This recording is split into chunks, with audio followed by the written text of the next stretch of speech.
Hello viewers, இப்போ நம்ம எதை பற்றி பார்க்க போகிறோம்னா சிங்கப்பெண்ணே ப்ரோமோ வீடியோட ரிவ்யூவை பற்றி நம்ம பார்க்க போகிறோம். இதில் என்ன காட்டியிருக்காங்கன்னா, அன்போட அம்மா வந்து இந்த காம்பஸ்க்கு வந்து நம்ம மகேஷ் சாரோட அம்மாட்ட பேசுகிற மாதிரி ஒரு சீன் காட்டியிருக்காங்கன்னா, என்ன நடந்திருக்குன்னா, உங்களை நாங்கள் பார்க்கணுங்கிற மாதிரி நம்ம மகேஷ் சாரோட அம்மா வந்து நம்ம அன்போட அம்மாவை கூப்பிட்டுருக்கலாம்.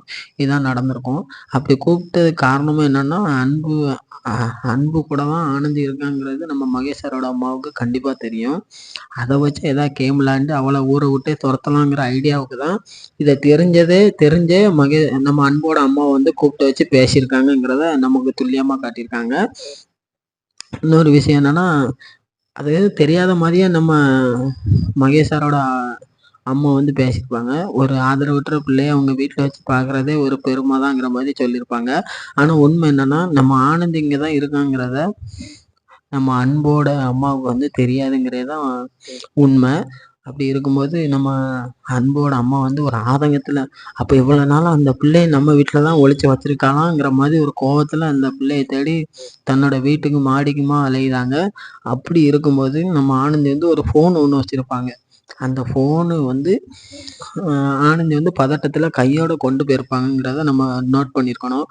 அப்படி இருக்கும்போது இன்னொரு பக்கம் பார்த்தோம்னா, நம்ம ஆனந்தியோட அப்பா வந்து நம்ம ஆனந்தியை தேடி சென்னைக்கு வந்திருப்பாரு.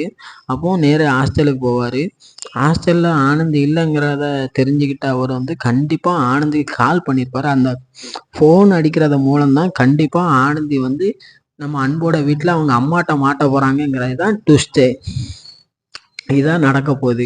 அதாவது நம்ம ஆனந்தியோட அப்பா வந்து கால் பண்ணும்போது அந்த ரிங் சத்தத்தை கேட்டுட்டு தான் நம்ம அன்போட அம்மா வந்து ஆனந்தியை கண்டுபிடிக்க போகிறாங்கங்கிறது தான் இதில் ட்விஸ்ட்டே. இதை வந்து கண்டிப்பாக 100% நான் உண்மைங்கிறத சொல்லுவேன். அப்படி இருக்கும்போது அப்போ இதுக்கப்புறம் என்ன நடக்க போகுது, இதுக்கப்புறம் என்ன நடக்க போகுது, இதை எப்படி சமாளிக்க போகிறா ஆனந்தி, அவள் கற்பத்துக்கு காரணம் யாருங்கிறது எப்படி வெளியே வரப்போகுதுங்கிறது தான் அடுத்த கட்ட எபிசோடாகவே நமக்கு காட்ட போகிறாங்க. எந்த இடத்துலையுமே நமக்கு சலிக்காத அளவுக்கு அடுத்தடுத்து எப்படி நடக்க போகுது, இது நடந்துருமோங்கிற ஒரு பதட்டத்திலே நம்ம வச்சுருக்கிறது தான் டேரக்டரோட ஒரு டைரக்ஷனாகவே இதில் அமைஞ்சிருக்கு. நல்லா ஒரு என்டர்டெயின்மெண்ட்டான எபிசோடாக இருக்குது. எல்லோரும் பார்த்து என்ஜாய் பண்ணுங்கள். தேங்க்யூ.